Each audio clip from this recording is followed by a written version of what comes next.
Welcome to the Pompey Politics podcast. For those of you listening live, a little later than expected, but you are listening to the podcast where we focus on matters local, national, international, and discuss them in a calm and rational way to get to the heart of the matter.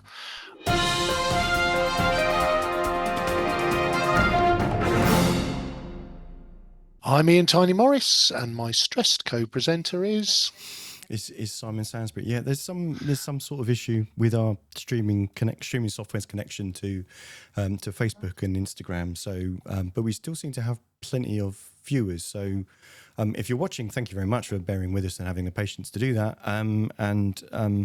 Well, we'll just carry on as we were. So, we can obviously you can always make sure that you do get the latest on what we're doing by following us on YouTube, Facebook. And giving us a like, a comment, and a subscribe. So please do that. So aside from all of that stress, what were we doing today, Ian? So today is Pride, June the 1st, which is we're recording this live. It's Pride Month has started, and we are joined by somebody who luckily knows what they're talking about. Welcome, Tally. Thank you for having me on today. You're welcome. Sorry about the hiccup at the start there. Weren't we? Which one of us was it that said that everything was going too smoothly just before we went live? I think it was Ian that jinxed that one. Yeah, Ian jinxed it. Oh, you can't blame me. Don't ever do that again. Yeah, no, it all looked so good, didn't it?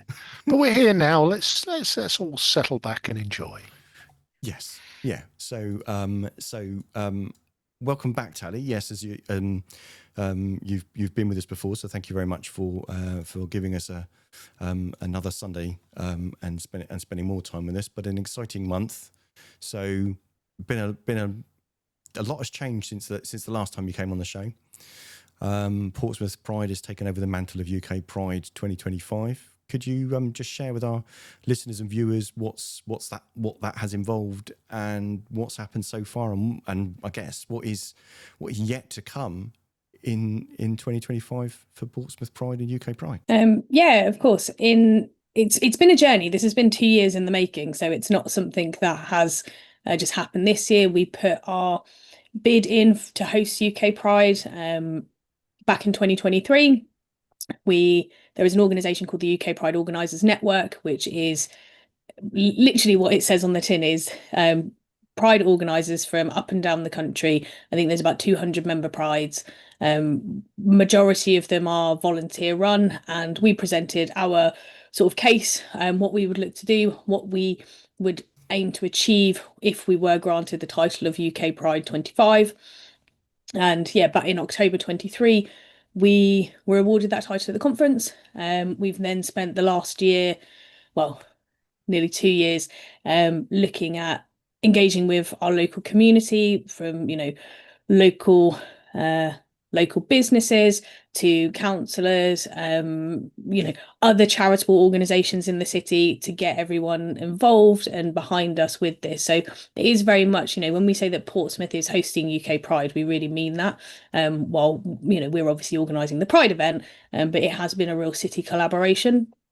And what have we done so far? I mean, we always talk about Portsmouth Pride being about more than just one day, and I think us being here at the start of June, which is Pride Month, Pride is about more than 1 month. It's 365 days a year. For all of the people within our LGBTQ plus community, this is our daily lives. This is how we exist. It's wonderful to have an opportunity to be visible, to come and talk to people like yourselves, and have the rest of the country pay attention to the LGBTQ plus community, because so often we can be lost and forgotten. And what we've really tried to achieve with hosting UK Pride is there have been events pretty much since the beginning of December. We had our World AIDS Day event at the Queen's Hotel. And since then, I think every month there's been either workshops that have been undertaken under the Queer All Year mantle. We've had fundraising events that have been done by local businesses, and we've also put on a few of our own events as well.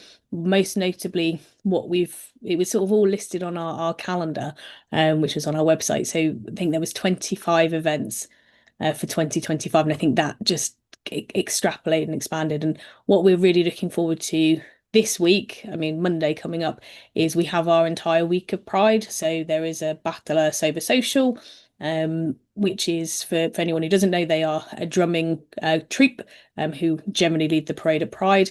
We've got a parenting event as part of Pride with the Parenting Network, which has been sponsored as well by Bisco's, who are one of our main charity partners. We have a soiree which is going on Wednesday. Tickets have completely sold out, but that is also about bringing people together for something a bit different. The King's Theatre have got an amazing show on, which is all linked into our Pride Week. And then there's HB's pre-Pride party. I think there's a few other things that are going on in the city on the Friday night. And we're hosting, I think there's about 90 other Pride organisers who are coming to Portsmouth for UK Pride. So we're going to be hosting them on Friday night at an event in the Spinnaker Tower. Yeah, just to kind of say thank you for their vote and thank you for their support with trusting us to hold the mantle of UK Pride. And then on the 7th we have Portsmouth Pride for the main day. So yeah, and as volunteers, we're also doing our day jobs. I think I've taken a bit of annual leave, but I still have my day job to do on top of all of this. Well, there's certainly a lot going on, and I'm surprised you managed to list all of that without really pausing for breath. That's quite the packed agenda. Yes. No, and it's great. You've got a whole kind of range of events there, and again, for people who perhaps don't know as much about the history of Pride, I mean, obviously the origins of the organisation, it was a protest movement. As time has kind of evolved, I think a lot of people now see it very much as a sort of celebration event. Does that give a sort of tension within the Pride movement, or is that one of its key strengths, that balance between protest and celebration? I think that it really is about language and how we understand and identify the word protest. Because when you say protest, people kind of think of marches, banners, chanting, and sometimes there can be quite a lot of anger behind protests. And what we really look at it and say, a protest is fundamentally about being visible and showing that you don't agree with the social norms or the legislation, or there's a variety of reasons why we as a society protest. And actually for prides, well, yes, it does, it is a great day out for everyone. It is a protest at its core, because until LGBTQ plus people have equal rights and equal understanding in society, then our very existence is a protest. Every single time that you have to go to the doctor, or you seek healthcare, or just generally day to day in your job, every interaction that you have as an LGBTQ plus person, you have to weigh up, one, is it safe for me to come out and out myself? Two, having to have the same conversation, because we automatically have this default that every single person is cisgendered and heterosexual. I'm a lesbian, I'm married to a woman. Every single time I go to the doctor, I have any procedure done, anything like that, they ask me if I'm pregnant. They ask you, are you on contraception? No. Are you pregnant? No. I have to out myself before they will believe me. So when we say, it's a festival, it's a great day out, fundamentally it is a protest, because what we're highlighting and what we're demonstrating is we are here, we exist 365 days of the year, but actually now there's so many more of us, you kind of can't get away from our existence, you can't ignore us. So for me, every Pride is a protest. I think the fundamental difference for us at Portsmouth is because we take that rhetoric and everything we do is a protest, we ensure that it is free and it is unfenced, because a protest should be free and unfenced. If you start charging for it, then it does become a festival. You're paying, people are paying, there is a barrier for them to attend. So for us at Portsmouth, 100%, it is from start to finish, from the events that we run that are free for people to access, the march that we do in the morning. Yeah, we have a massive big flag and we have bubbles and we have a vintage bus supplied by Stagecoach. It is fun, it's colourful, we have people cheering, we have music, but it's still a protest. And even when that comes onto the common, that is still a protest. What we're saying is these people support the LGBTQ plus community, the acts that we have on stage. And this year we've got a really diverse range of acts because we want to make sure that every member of our community can see themselves represented on that stage. That is a protest. So for me, I don't think there is a conflict with the two elements. I think it's really just about the language that we use and our understanding of those words. And it sounds like, and again, forgive me, what I think I've heard there is it sounds much more like positive action than angry rhetoric. Would that be a fair summation? Yeah, 100%. We want to show the world, and especially in the UK, we want to show our government that we are just people who want to live our lives. But in order for us to live our lives, we need to have the same recognition. And within that, we also would like to kind of get away from this default assumption, gay people come out, trans people have to come out. We all are expected to disclose who we are. And until you get true equity where everyone discloses their sexuality, everyone discloses their gender identity, then it's not really an equal society, if that makes sense. Yes. Yeah. No, it does. I'm going to throw over to Simon. Okay, so I mean, following on from that, then one thing that is quite different this year about this year's Pride is Portsmouth, the UK Pride, and I mean has followed other Pride events across the country that have decided not to extend an invite to their marches or to have stalls to political parties.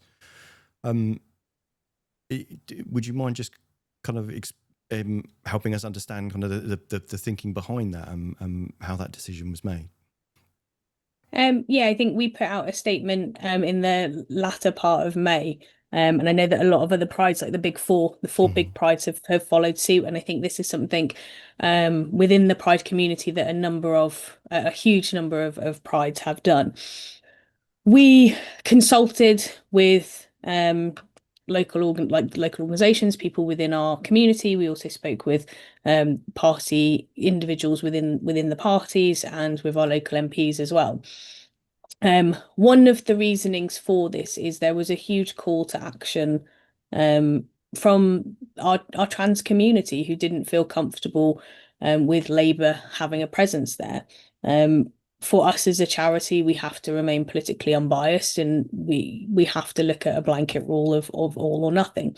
And it was a very difficult decision to make, but fundamentally, what we're doing this year is not affording them a formal platform. I know that the term banned has been bandied around, and I think I have seen councillors, not from Portsmouth, but I know from outside in other like local councillors outside of Portsmouth City Council, I think in the New Forest Way and up and down the country are saying that they are being banned from Pride. And that's not the case. What we're doing is, I guess, and again, protesting in a way that we disagree with what is currently happening. We disagree with the treatment of our trans and non-binary siblings, and the only a way that we can truly be effective is to band together and kind of outline this. And by not extending the offer for official platforms at Pride, in the past we've had councillors and MPs on our Pride bus. We've allowed our MPs to speak on stage. They always have stalls there. By taking that away, what we really want them to do is to kind of wake up and see that this is impacting our community, and we want to listen to what the LGBTQ plus community of Portsmouth says. And we've done this with consultation, and it was a slightly lengthier process, but we needed to act and we needed to do something to demonstrate to our trans community and our non-binary siblings that we hear them and we see what is happening, and we are helping to make a stand. And the only thing that I can hope is that from this, it will enable us to have further conversation, more positive conversations with both of our local MPs, and with other prides with their local MPs, so that we can discuss what is happening and see if we can get some real change in government. We continue, we want to continue working with our MPs and our councillors because we acknowledge and we know that this is how we make political change. But we have to stand with our community and, also ensure that it is a safe event for everyone and that everyone who attends is comfortable. But, and I just want to clarify that no political parties are being banned from Portsmouth Pride. Councillors who are part of a party, anyone who is a member of a political party, you are still free to attend Portsmouth Pride. Because I think that's something that I think maybe there's been a bit of confusion about, is people thinking that they are, as individuals, because they are a member of a political party, are banned. That is not the case. No, thank you. Well, thank you for that clarification, and I apologise that we've repeated that confusion then in some of the wording of the question that I've put into onto the stream. So my apologies for that, and thank you for correcting but it. This is a wonderful opportunity to kind of debunk a lot of this stuff. And with our statement, I think we were very clear, but it's easy for words to get it's easy for things to get extrapolated. And also, I can't guarantee what the wording on other prides says, and I can only speak for Portsmouth Pride, where we're saying, every single human being is welcome at Portsmouth Pride. We're just not inviting or offering political parties a platform at Pride, because it is about our community. And we hope that we can continue to have conversations with Stephen and Amanda to kind of highlight the issues that are faced by our community and ensure that we can work together to make positive change and get us back to, kind of where we were 2 or 3 months ago, because that was a much better place than it is now. Thank you. So, Tally, one of the things, and you mentioned it in that first question I gave to you, is that Portsmouth is it's ungated, there's no charge. I guess is that becoming increasingly challenging to do in the economic and political climate currently, or is that it sounds like it's quite fundamental to the way in which you organise it and the way in which the event is delivered. It is, at the moment, it is fundamental. It is fundamental to the core of what we've done. The current committee, since we became a charity, like I've been involved in Portsmouth Pride since 2016. I was a volunteer, and then in 2017 I joined as the chair, and have been involved in that. And since I've been a part of it, it is really fundamental to me, being someone who is mixed race. There are inherent risks. Even if you have to have a ticket to a free event, it can put people off, or it can put people in a very difficult or dangerous position.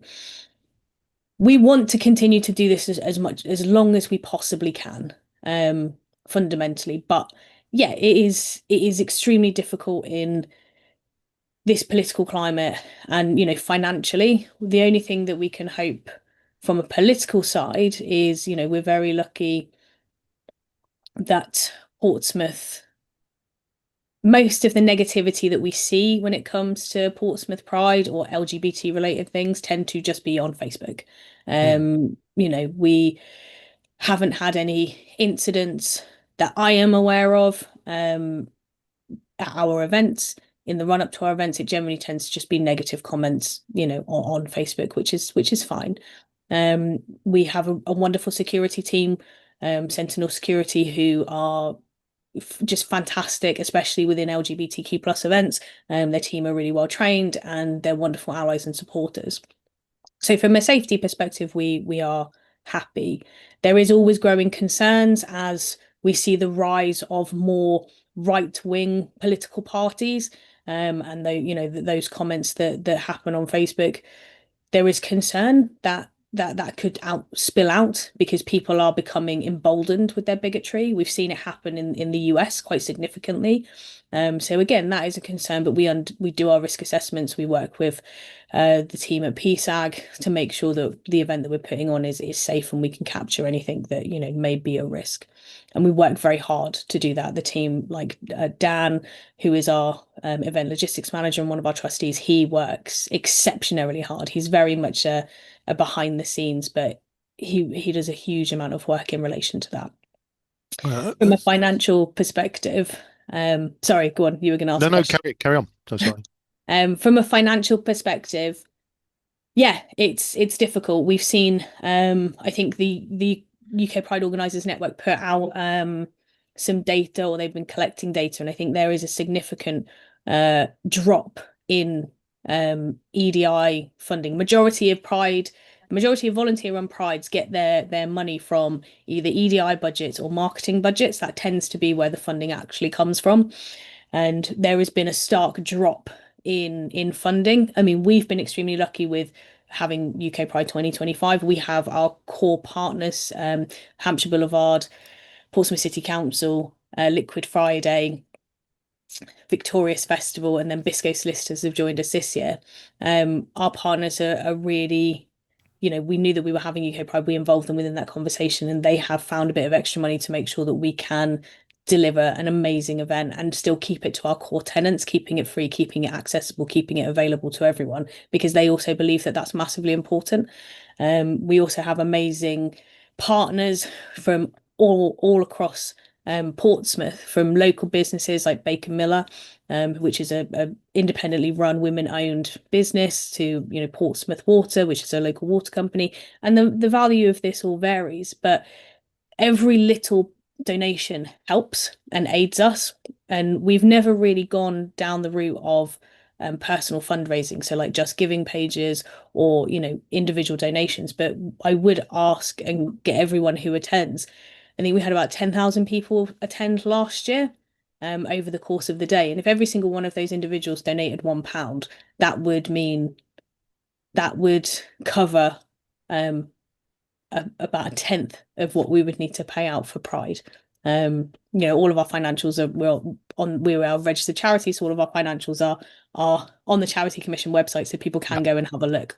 But it does get harder. But one of the things that we will always do is to deliver what we have based on the budget and continue to do that. We've grown significantly over the last 8 years. When I started in 2017, we did a free event on the bandstand. We borrowed some staging from the Grapes that someone had to put in their van. It was a bit of 2x2, and now we've got 2 massive stages. And this year we've been extremely fortunate to get a significant Arts Council England grant. And grant funding again it's very hard, it's very competitive with all the prides that are happening up and down the country, but it's things like this where it's about more than just that one day or that the 2 days of the festival. It's about all the work that you do all year round. We've done work with the NHS on accessing healthcare. We've done a piece of work about raising queer voices in again relation to healthcare, so that we can put back into the services, so that we're not just always having the same conversations over and over again. And it does show, and I think from the list you gave us at the start, that there is, you do so much with what you have. And I guess you mentioned Portsmouth City Council. I guess from a council perspective, with so much funding challenges, does there an innate tension there with Portsmouth contributing towards Pride? I mean, not that I'm aware of. And again, I mean, the only thing that I can attest to is potential comments on Facebook. There's never been any challenges. No one has challenged the city council, I guess, as far as I am aware, to say that they don't want Portsmouth Pride being funded with council fundings. I don't know all the ins and the outs of it, but part of the funding that we get is also kind of linked to events. It's part of an SLA, and we have to highlight. We put together a significant report about all the work that we do within the city to justify the donation that they give us. And this is from engagement with the LGBT community. We've been highlighting and raising their "You Are Not Alone" campaign for mental health. We're working with other organisations such as Downtown Pompey, who recently they did a Knees Up show ahead of Pride, and they've got another Knees Up show post Pride, and working with them, signposting people as part of our outreach events that we do, where we go to Love Southsea Market, we go do Victorious Festival, we do other festivals that are happening within the city. We signpost people who have young LGBT people, we signpost them to the council services for the For You For Me project. So there is a significant amount of work that we do, and actually we are able to attract the LGBTQ plus audience because they come to us, because they feel safe and they feel comfortable, and then that gives us an opportunity to then highlight the things that are available to them, because otherwise those services just get cut, and then LGBTQ plus people are left even more alone. So it's kind of swings and roundabouts, and it is an investment in the city and in the people of the city. And it enables us to, again, keep it completely free and unfenced. There is no bandstand on the weekend that we're on because, again, we form part of that programming. So interesting there, and I guess what you're describing there is Pride being that wraparound service for the whole community, 365 days a year. So I guess, the angry Facebook posters who might perceive that, Portsmouth have given you a stack of money to have a jolly good party next weekend would be missing the point of all the work that you're doing all year. 100%, completely, because it is, yes, it is a part of that. The council are one of our main charity partners, but we, like any other charity, we are a charity, and we're here to perform a function and a service. And part of that function is the main day event, which is the bit that most people see. But if you were to go on Instagram and you're to follow Queer All Year, that's queer.all.year, you would see all of the events that are being put on, especially in sober spaces. We know that alcoholism and drug abuse are really prevalent within the LGBTQ plus community, and this comes from, well, you don't know, but this will come from a lot of the trauma, especially for people of my generation. I grew up during Section 28, which meant that, I didn't see other LGBTQ plus people. We were persecuted. I mean, it was a lot better when I grew up in, the late 90s, early 2000s than it was in the 60s and 70s. But it's a progression. And I think we also have to bear in mind that, there is people who are still struggling with a lot of trauma from their upbringings. The younger generation are in a much better, well, hopefully in a slightly better environment. But then we also look at, the rampant bigotry that happens. And, we talk about people like Brianna Jai, who was a 16-year-old trans girl who was murdered by her peers. So if Pride can be free and be unfenced and have young people or older people, across the age spectrum come along and meet people who are like them, see people who are like them, reach out to services without fear of bigotry. I think that's you can't put a value on that. No, thank you. That's really insightful. Thank you. Yes. Part of bit of what we touched on there, obviously, with about the money, is that there's a lot of corporate adoption of Pride branding during the month. Is that more than just cynical pride washing by those corporations, or does it actually serve a positive purpose? I think it depends on the intention.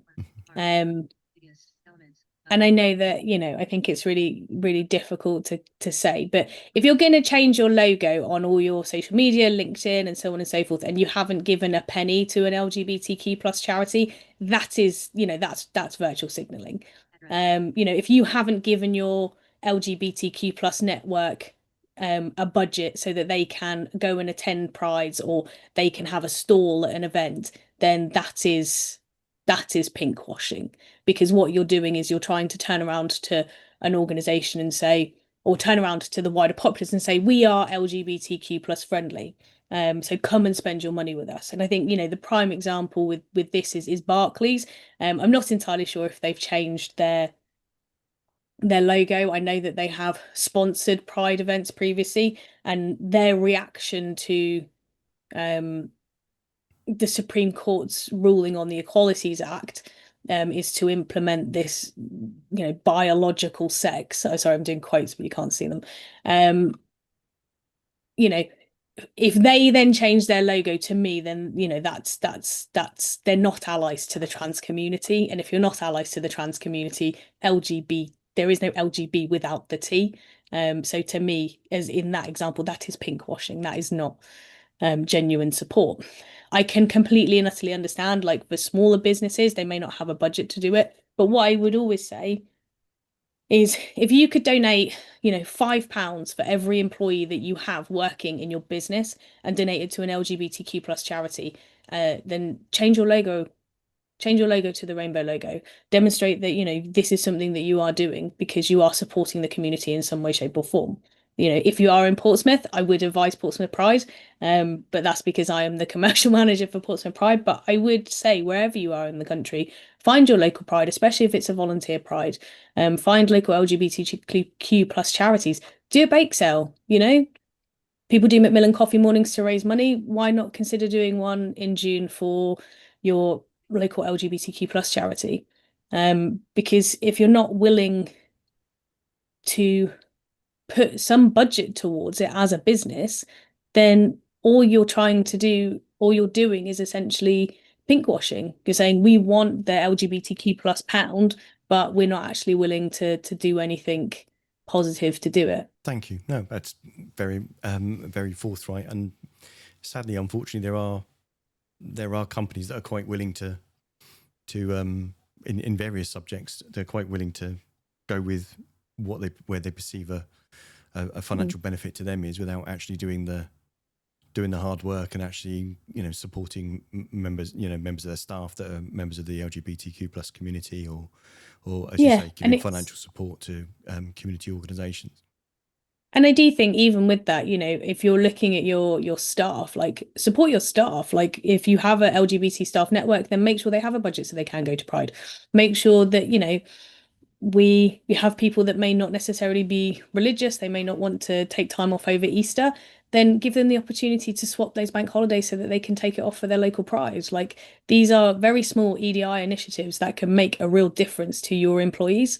Small things like this can really help and can demonstrate true, that you are genuinely there for the LGBTQ plus community. We touched on protest earlier. What are the biggest elements of protest in the LGBTQ plus community at the moment, and what are Portsmouth Pride doing to address those? For us as a volunteer-run organisation, I think our time and capacity is extremely limited on what we can and can't do. What we are trying to do at the moment is to work with other LGBTQ plus organisations and groups within the city, to try and lobby for some understanding and recognition. I think obviously the biggest thing that's affecting our community at the moment is the Supreme Court ruling that has come out on the Equalities Act. And I think one of the most devastating things with all of this is while it is a clarification, it is not a change in the law.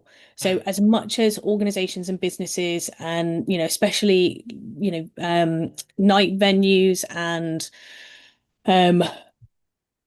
any venue that has single sex spaces, it is not law. Like you do not have to exclude trans people from specific spaces based on the sex that they were assigned at birth. That is not the law.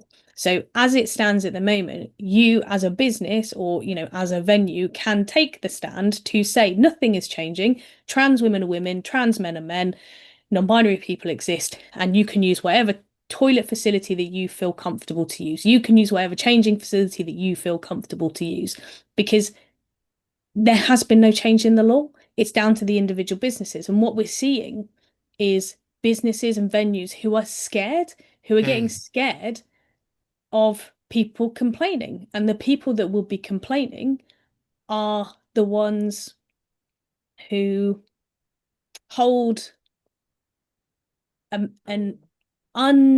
trying to say it in the right way. Yeah. A limited education. I'll put my hand up and say I'm not a biologist.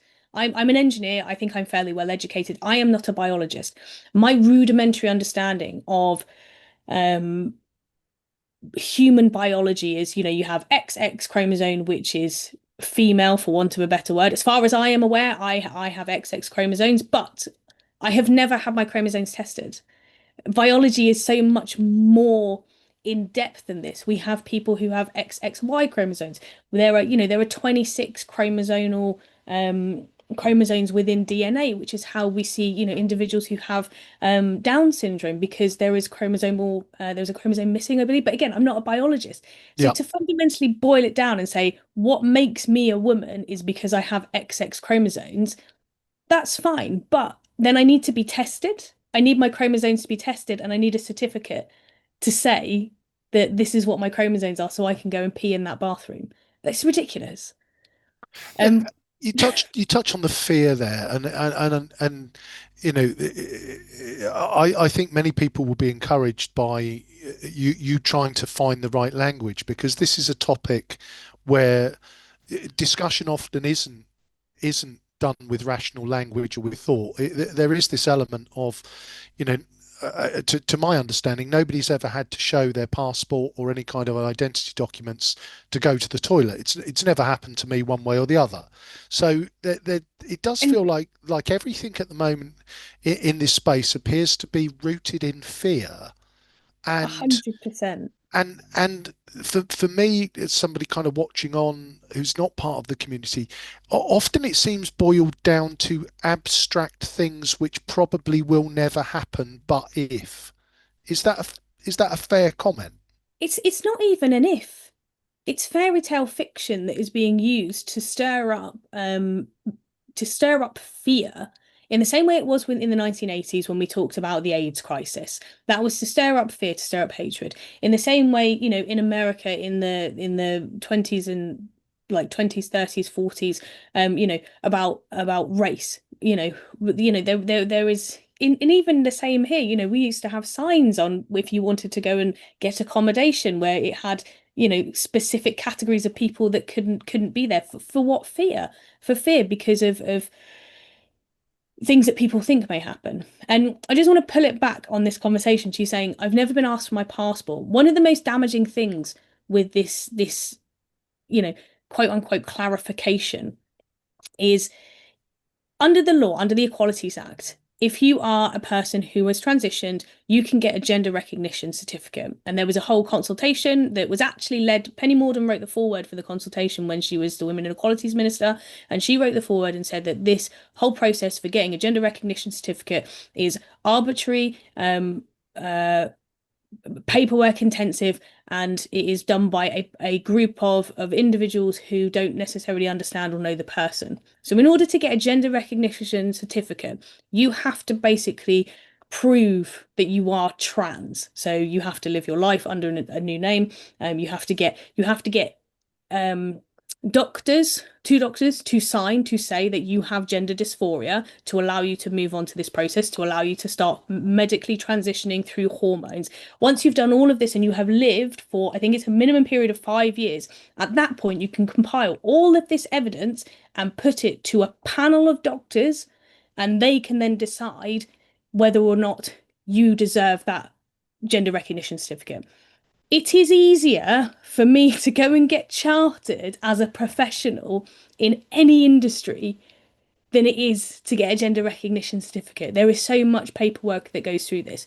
So now, with this clarification, if you have your gender recognition certificate and you have your passport changed to an F or an M, Yeah. that passport is completely invalid, because while you have changed, you have had gender reassignment and you have your gender recognition certificate, because it is listed under gender, as opposed to, like, you can legally change your sex on your passport and your documents, but what this clarification is saying, well, you can't legally change your sex. So what has not only happened is we've had this clarification, which then completely undermines the protections that trans individuals have under the Equalities Act. And one of the dog whistle rhetoric that is being used is it's for the protection of women.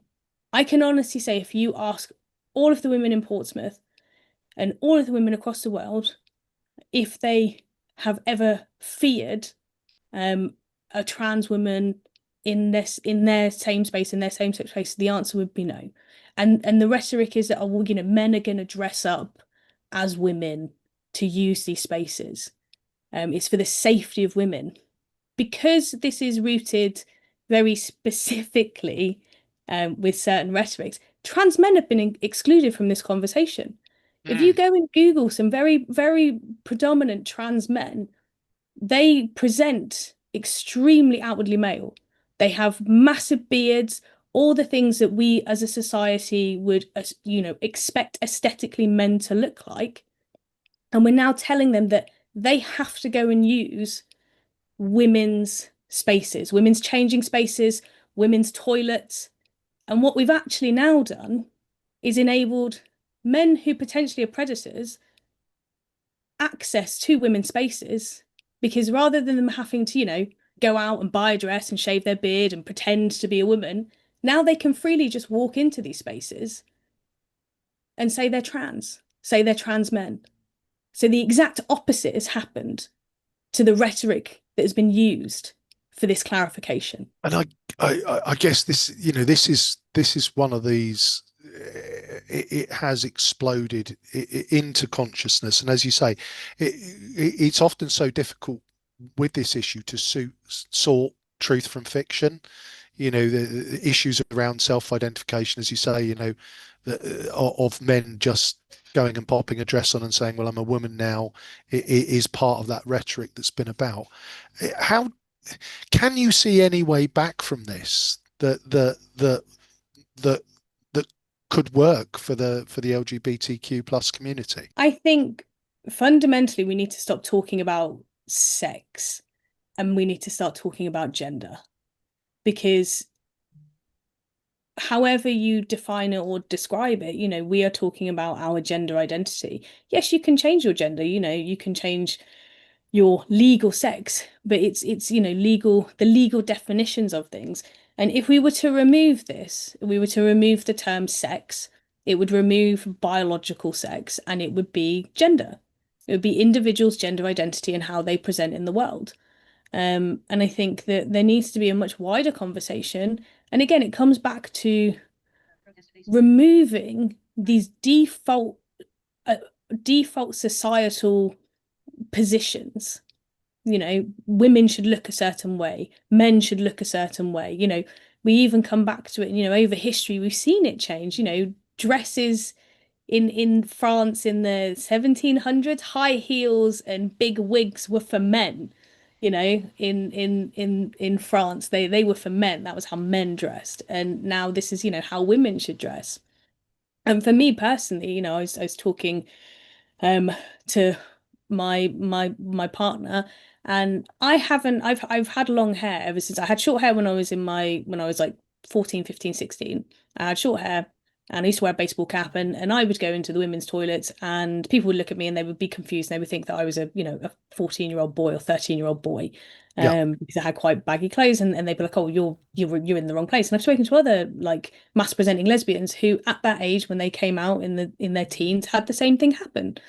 And I recently cut my hair in the last year, and everyone said it looks really great. And I didn't realize what the fear was until the Supreme Court ruling happened. And it's like, now because of how I look, I'm going to potentially be challenged. I'm going to be challenged on the spaces that I use and the places that I go. I'm going to have to prove what my legal sex is. And that's insane. It's insane to live in a world where we are making judgments based on people's physical appearance when we've spent the last, 2 decades trying to prevent people from doing that, trying to get people out of the habit of just assuming, making assumptions based on how someone looks, educating people to say that, you can dress how you want to dress, you can be free to express yourself. And what we're now doing is having people make changes to their policies about who can use what spaces based on fear because of this ruling. Having people who have held bigoted views, and we've seen it in the US, and we will see it now, being emboldened to incite verbal abuse, physical abuse, and essentially try to push the LGBTQ plus community back into the closet, back into a world where we have to hide and we have to have our secret parties because we don't want to get arrested for existing. And Charlie, I'd like to say thank you for because I know it's a very difficult and emotive topic at the moment, and thank you for helping lead us through that. And I think that kind of leads on to our next question. So, surely most people just want to live their life in peace. You'd like to think, and are happy for others to do so too. So, in 2025, what does being a good ally look like? I think being a good ally is being aware of what's going on around you. I think there's so many people that exist in the world that if it doesn't directly affect them, they don't really know about it. And if you don't have people in your life who are part of the LGBTQ plus community, it's very easy to say, well, you've got equal marriage, like why do you care? Like I don't like, what else do you want? I think in these times is doing what you can to be inclusive, ensuring that if you run a business, you run a venue, have gender neutral toilets, change your toilets to sit down and pee here, stand up and pee there. Embrace spaces where everybody is welcome, and to kind of call out bigotry when you see it. We talk about, and this isn't just from a LGBTQ plus perspective, but it's across the board. There is racism, homophobia, transphobia, ableism that are rife, and I understand that sometimes there is this attitude of, well, I just don't want it shoved down my throat. We're not trying to shove anything down anyone's throat. We're just trying to exist. And maybe listen to the people that are impacted by these decisions.